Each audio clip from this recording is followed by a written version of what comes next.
So I'm going to start with some poems from my book, The Four Ugliest Children in Christendom, and we'll have to see if what you ended up selecting were the few that I selected from my book. So just if you haven't read it, to give you a little bit of context. So the book kind of operates like a novel in verse. There are two anthropologists who have adopted 4 children based on their extreme physical unattractiveness. And their intent is to do a longitudinal study on their unattractiveness, their physical unattractiveness.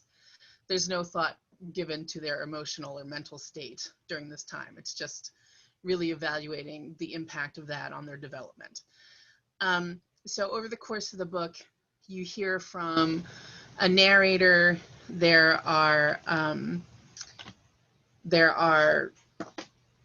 sorry, I'm trying to just check my time really quickly. There are subject specimen reports that are given by the anthropologists, and then there are first-person poems wherein the children themselves are finally able to speak. So you'll hear a few poems from the narrator, and I think 1 or 2 poems from the children themselves. So this is the poem that begins the book to give you some context. The anthropologist collects subjects. It began in pity. Weathered white hands plucking the lumpen flesh bag from a basket on a hill in the Hebrides, tucking the baby boy in a backpack and heading for home. A year later, they found the girl in a ruined church in Guatemala, her hair and skin white as frost, her body a pile of brittle clacking sticks, vibrant pink eyes and a wailing pink mouth. 10 years later, the twins removed from an abbey and a reluctant nun, the 2 babies linked like squiggled lines, each sucking the other's thumb, faces somewhere between old age and moldering skull. The anthropologist brought them home as well, to a colonial house with an extensive library covering bats, insects, bones, fossils, philosophy, and cultural relativism. No babies' blankets, no brightly colored rooms, instead, charts.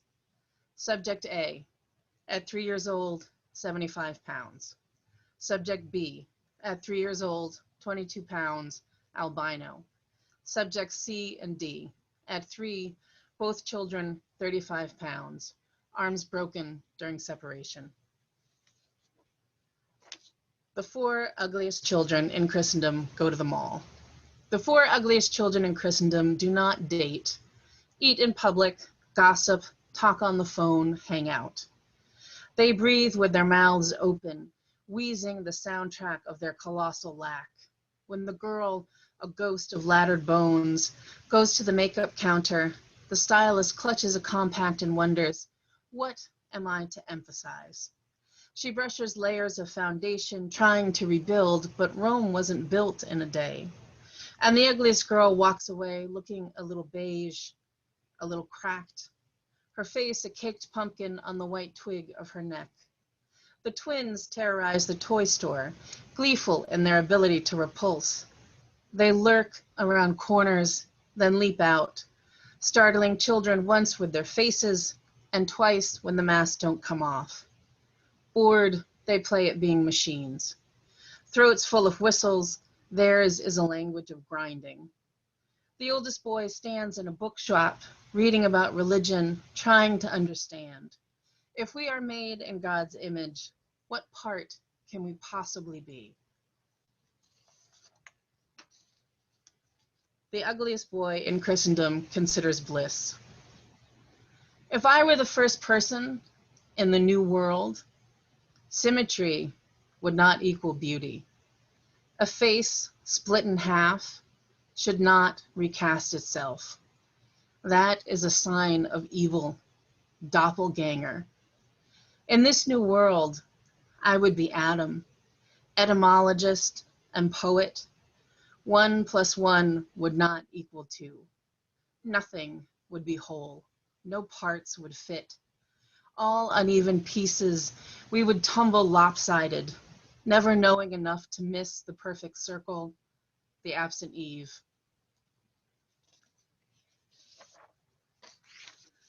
So the last one, I think this is, oh no, it's not. Okay. So this poem, I always introduce the same way because it's my mother's favorite poem, and then you hear the title of the poem and you think, oh, her mom's weird. The ugliest girl in Christendom goes to the gynecologist. When she asks the doctor what it looks like, the doctor hands the girl a small mirror. The girl curls her knobby shoulders forward, places the glass between her legs, and gasps in fury. Here, at last, all the missing pigment, all the rich color, the plump curvature she longs for. Outside, her body glows white. Siberian hair, pale eyes, skin white as pneumatic froth, and thin, so very thin. When she swims in front of the pool light, her siblings see her every attenuated bone, the long fingers of ribs closing over her heart. But here, between her legs, smiling lipstick. The doctor raises a questioning brow.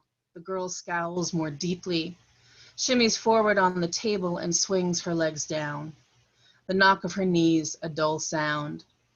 The doctor leaves, and the girl pulls on her bra and shirt, contemplates ways to wear very short skirts, to bend until people see her burst, the real rage of her body, the small strip.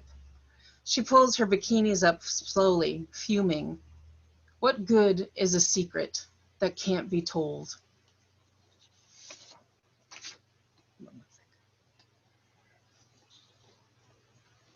Thanks. I don't know if you've ever been to Cirque du Soleil. I like Cirque du Soleil until they try to involve you, and then I hate Cirque du Soleil. And so this is kind of like loosely based on my experience with Cirque du Soleil. This didn't happen to me, but I find it the whole experience kind of horrifying. The Four Ugliest Children go to Cirque du Soleil. 1. How clowns love them. So unexpected, and so many of them. 4 little Russian dolls of ugly. Big fat boy, pale skinny girl, and a pair of twins. Twisted faces and limbs, joy. The children heaved onto shoulders, little devils on a perch, Parisian gargoyles. Above the heads of the poor clowns, the twins wrestle, forgetful of where they stand. They only see each other, the other star in the universe, the orbit of struggle. The crowd sits, stirs, sighs, mouths agape. Ugly little miracles. Oh, clowns. This is a game of chicken you can never win. 2. First, the clowns flip a small woman, ass over tea kettle as she clutches at her dress. When they spin her, the dress stays close, revealing nothing of the suggested. Then they march the fat boy up, lift his arms, prepare him. The oldest boy grins, delighted. Perhaps they will make his body move as he would like. He waits for the strong arms, the spin of floor to ceiling. Instead, they grind hard fingers into his stomach. Tickle, tickle, fat boy. We cannot flip you. The audience roars. 3. The oldest girl is not picked by the clowns. She eats her popcorn, watches the sad spectacle of her brother returning to his seat. She looks neither amiable nor otherwise absorbed. The circus draws her with the trapeze artists, a ball of connected bodies, unfurled to reveal white dancers, white tights, white faces, as if ghosts appeared before the crowd, flying through the sky. She would be cheaper. No tights, no rice powder, just her body, a pair of hands wrapped around her wrists, her whole weight in motion. She could swing, gain momentum, offer her hands like that, and she'd do it without the safety lines. No fear of falling, the floor suddenly beneath her, breaking her down. What is done is done. Gravity cannot improve upon this design, but the sweet distance of air, only the movement of the body, not the body itself. Instead of her effort, knotted muscles, shrunken limbs, they would see movement, the flight she suggests. So I'm going to move out of The Ugliest Children and into, I have been writing a lot in quarantine, and I've been teaching remotely. And one of the things that happened for me teaching remotely, right before I taught remotely, I had gotten word from my university that one of my students was being harassed. And so when she went remote, she became a very different student. And this poem kind of addresses that. It's called State College Winter for PT. Dark winters this morning, and someplace far from here where they rustle a shoreline and I see only a frost line edging the pavement like a cake curled against too many fingers. We're barren here, the brown of January in a world at war with itself.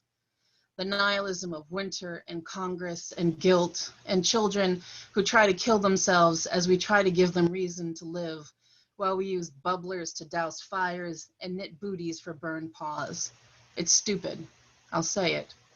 I still worry every morning whether the children have brushed their teeth, and I worry about children in cages who aren't allowed to hug their siblings, or who lost their siblings or parents, or who are made to hug someone they don't want to touch, or who can't speak, or who spoke once and were silenced, or my student who the school tells me may come to class scared or silent or accompanied by an adult, though she herself is an adult, and what happened to her was adult.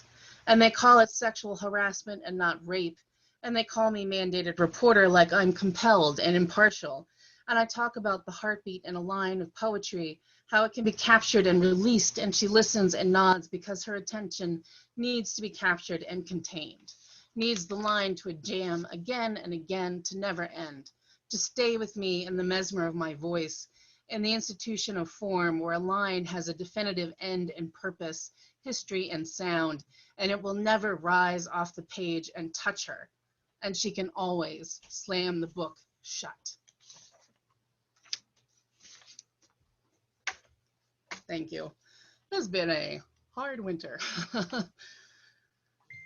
So, and keeping that in mind, I did some ekphrastic poems that were kind of surreal, and I've been working on them and trying to figure out kind of where I was in the surrealism and how to approach it. And then I ended up, sometimes you don't know what you're talking about. You write the poem and you're like, I don't really know what I'm talking about. And then you figure out what you're talking about and what links the poems, and I think I'm figuring that out. And so these poems are, there's a surrealist photographer named Nicholas Bruno. So they take some of their impetus from Nicholas Bruno and some of their impetus from quarantine and just sort of where we are in the world today. So these poems sort of have an umbrella title called In the House Underwater. In the House Underwater quarantine poems. So in the house underwater, we were born of water. The algae slick across our mouths, wiped away to breathe, and we inhaled that animating breath, bellies like billows until we found our limits. The taut little mound now sunken, our hearts a flash of wings. And now we're here, as before, feet underwater, the pale bell of my dress puffed and piled, darkening slowly. You keep your shirt sleeves down, still formal, even now. Your head bent beneath any word that might travel between us. A river barrel from the old house, found purchased and settled, and a hand reaches forth, scissors snicking open and closed. That mouth will find its mark. Chew through our line, and you'll fall forward, sink into the old rooms, until you're flat on your back, lying in bed. And the only sounds are the words you didn't speak, sent up like speech bubbles gurgling in the weeds.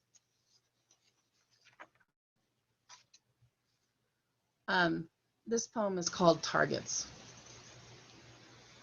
In the house underwater, targets bloat with fermenting hay. The mold dances like motes in the air, and you gulp it down, this fetid drink. You haul the targets onto your back, Sherpa to the next world, the above world, where you will stand the fool. Water pouring around you like judgment, a gift from home. You squelch when you walk, the mud pulling at your soles until the weight becomes burden, and you pause to unpack. Your hands greased and glossy with slime, the viscera displayed before you. This time, you pull the bag over your head. The circling target, the red smile on your face. You nod when people notch their arrows, draw back their bows. The missed shot surround you like a cage, and you sit, arms locked behind you, praying to be struck. I do feel like I'm like Morticia Adams going after Caitlin. Sorry. So I have two more of these, and then I have one more to finish out. This one's called Bedtime. In the house underwater, the sheets cover you from head to toe. Wrap around your throat until you look like a corncob doll. Narrow white body, bulbous head. It is a trick to keep the cloth smooth so no one finds the mouth and asks for explanations.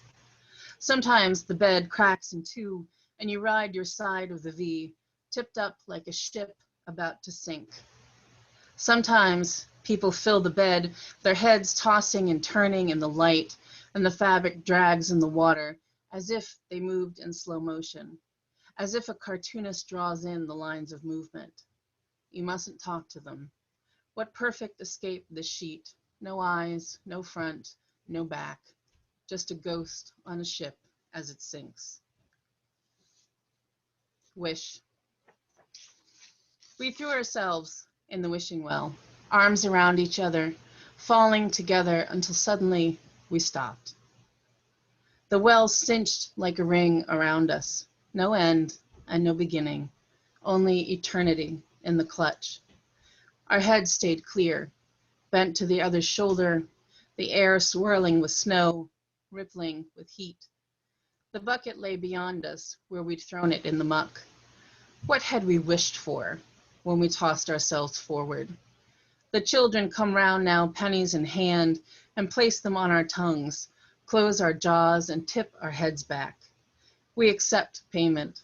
What else can we do? We've taken wishes with us. Now the coins spin through the ribs, released from the pelvic bone, like teeth plucked from its wide smile. Someday the waters may rise and we will shoot forth, a cork burst from the bottle, a sprawl of bones in the mud. When they find us, if they find us, the children will cast us, trying to read some future in our limbs. Okay, our final poem.